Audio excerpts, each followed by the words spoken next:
На теле погибших от отравления обнаружили обширные гематомы. Известный политолог и эксперт по странам Центральной Азии Акрари Дубнов считает, что к смерти 14 заключенных в Таджикистане возможно причастны генералы таджикских спецслужб. Люди, сведущие в современных таджикских реалиях, считают, что так сводят счеты между собой генералы таджикских спецслужб, имея некоторое представление об уровне громких провокаций, устраиваемых этими структурами в отношении не только оппозиционеров, но и иностранцев. Вспомните убийство велосипедных туристов. Не стал бы спешить, называя эту версию конспирологической, написал 8 июля на своей страничке в Facebook Дубнов. Внимание эксперта привлекло то обстоятельство, что за короткий промежуток времени, факты массовой гибели заключенных происходит очень часто. Еще одна чудовищная история массовой гибели заключенных в Таджикистане, уже третья за этот год.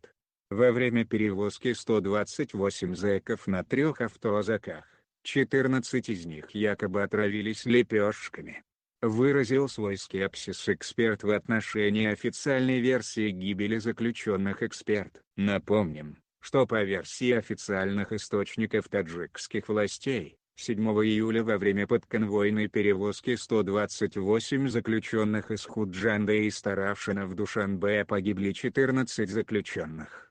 По официальной версии Минюста Таджикистана смерть была вызвана отравлением хлебом.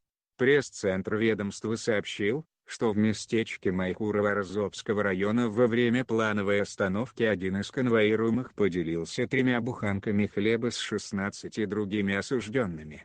В результате, большая часть испробовавших хлеб погибла. По факту таджикская прокуратура возбудила уголовное дело. Смерть заключенных вызвала бурную реакцию местного населения. Обычные люди, знакомые с ситуацией, не склонны верить своим властям и считают, что в гибели людей виновно высшее руководство Таджикистана. Таким путем таджикские власти избавляются от неудобных режиму людей, в том числе и в целях достижения личных целей в подковерных конфликтах, считают обычные жители страны, выразившие свою точку зрения в глобальной сети. 8 июля власти Таджикистана начали выдавать тела скончавшихся заключенных их родным для погребения. В интернете уже появились 2 фотографии с процесса прощания с Валиджоном Адинаевым, 43-летним уроженцем села Багалак под Гисаром, одним из 14 заключенных, скончавшихся 7 июля во время перевозки из колонии СИЗО Сагдийской области в Душанбе. На опубликованных фотографиях на лице Адинаева видны гематомы, сообщило независимое таджикское сетевое издание «Ахбор», в качестве доказательств опубликовавшие фото погибшего.